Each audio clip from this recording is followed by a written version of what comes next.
Estimada profesora, recibo un cordial saludo de mi parte. Mi nombre es Sergio Maripán Guevara, soy estudiante de psicología y esta es mi presentación final para la asignatura de procesos psicológicos básicos, la cual, según las instrucciones que se nos entregaron, consiste en la creación de un mapa conceptual en relación a los aprendizajes más significativos de esta cátedra.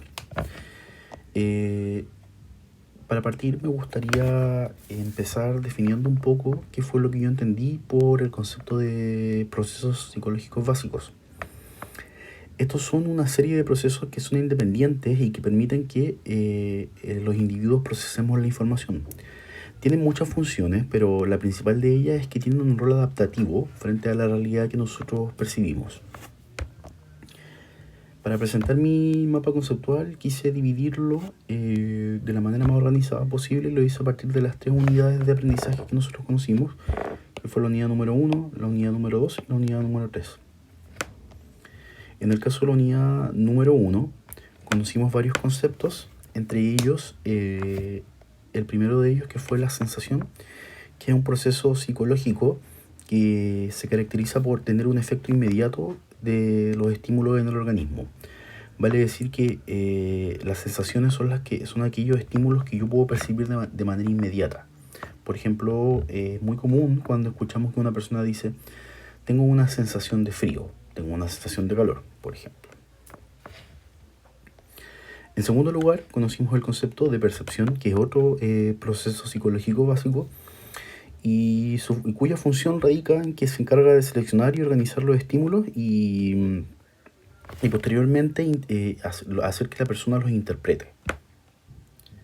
Por último, dentro de esta unidad conocimos una rama de la psicología, que es la psicología de Gestalt o Gestalt. La verdad es que busqué su pronunciación, pero no encontré ninguna en particular. Me parece que se dice Gestalt. Corríjame si me equivoco. Esta palabra es un sustantivo alemán y no tiene una traducción literal. Y esta postula que los sujetos reciben diversas sensaciones y las organizan en una forma o en un conjunto. Una de sus premisas más importantes es que el todo es más que la suma de sus partes. Otro de los principios que tiene la psicología de Gestalt o Gestalt es que los seres humanos percibimos el mundo en una actualidad, en una suma. A esto se refiere con que el todo es la suma de las partes. Pasando a la segunda unidad, acá conocimos el concepto de aprendizaje como proceso psicológico básico y se refiere al aprendizaje como un proceso interno que es de índole personal y que resulta de la experiencia.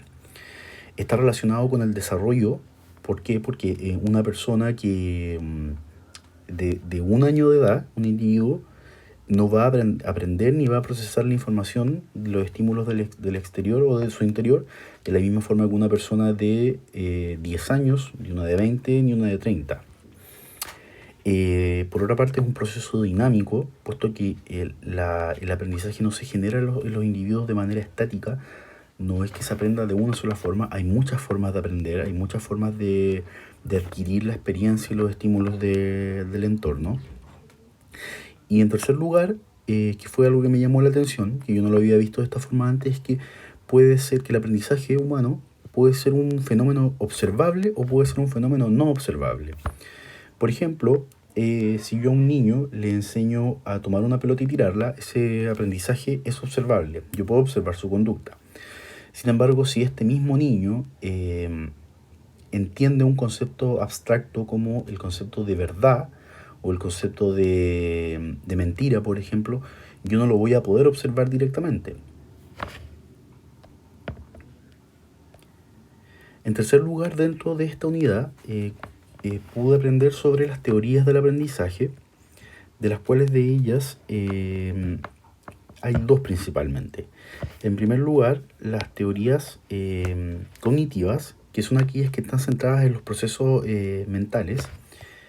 Y en segundo lugar, las teorías conductuales, que como su nombre bien lo dicen, se relacionan con la conducta observable.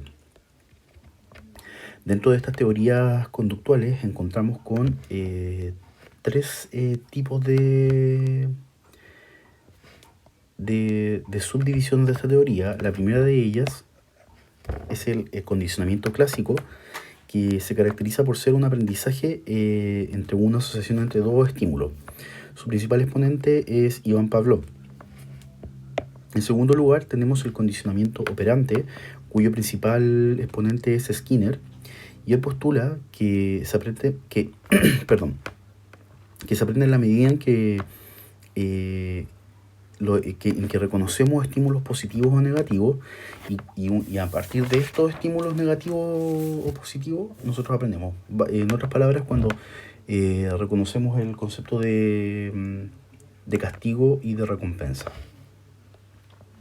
Por último, encontramos el aprendizaje por observación, cuyo mayor exponente es Bandura, y él dice que las personas, los individuos, aprendemos a partir de la observación de otros individuos. También se le conoce con el nombre de aprendizaje vicario. Por último, me gustaría entrar a la unidad número 3,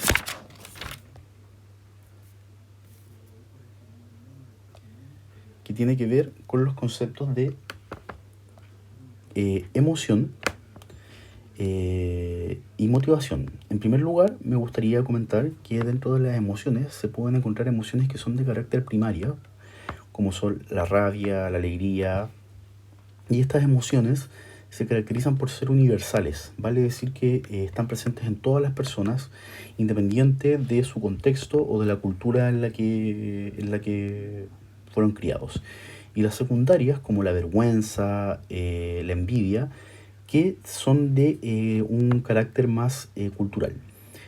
Vale decir que si bien comparten un patrón común, va a tener las emociones secundarias van a tener diferentes expresiones según la cultura.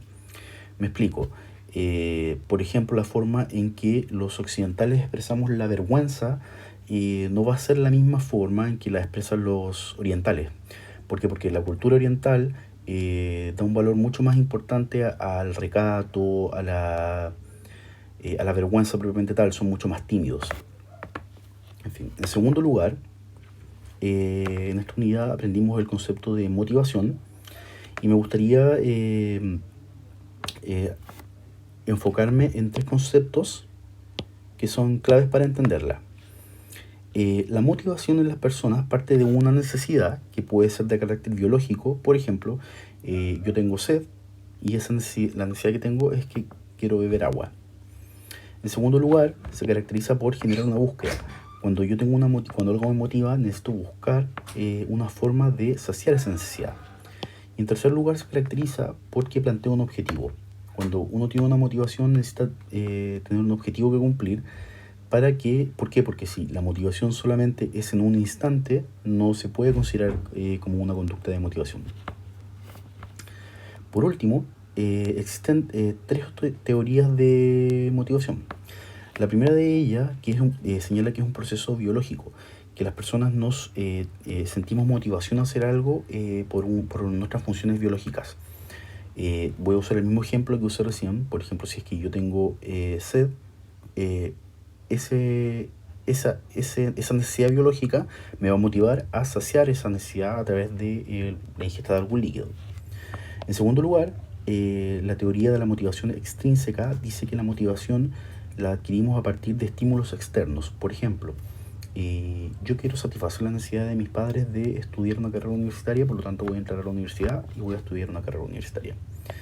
Y por último, la motivación intrínseca, que es aquella que viene de nuestros procesos internos. Por ejemplo, cuando voy a usar el mismo ejemplo de la universidad, que en mi caso en particular, yo ingresé a la carrera de psicología porque tenía una motivación por conocer la mente humana, conocer cómo funcionamos, en fin, es una motivación que viene desde mi interior. A modo de conclusión, profesora, me gustaría comentar que dentro de todo lo que aprendí en esta cátedra, con lo que yo más me quedo, lo que me parece más relevante, o el proceso psicológico más relevante, es el del aprendizaje, puesto que considero que de alguna u otra forma es un proceso que involucra a todos los demás y dentro de todos es el más subjetivo y el más difícil de entender quizá. ¿Por qué? Porque no hay una sola manera de aprender. Las personas podemos aprender de diferentes formas y de hecho eso ha sido lo que me ha gustado mucho de estar estudiando esta carrera, porque me he dado cuenta que esta modalidad de aprendizaje se acomoda muy bien a mi estilo particular de aprendizaje, lo que me agrada mucho porque el sistema tradicional, el sistema educativo tradicional, no siempre a mí me ha beneficiado y no me permite necesariamente demostrar lo que yo aprendo, por lo cual me ha hecho a veces sentir un poco menos dotado de inteligencia y ahora he podido ver que, por el contrario, que no es así. Eso, profesora. Muchas gracias por su atención. Hasta luego.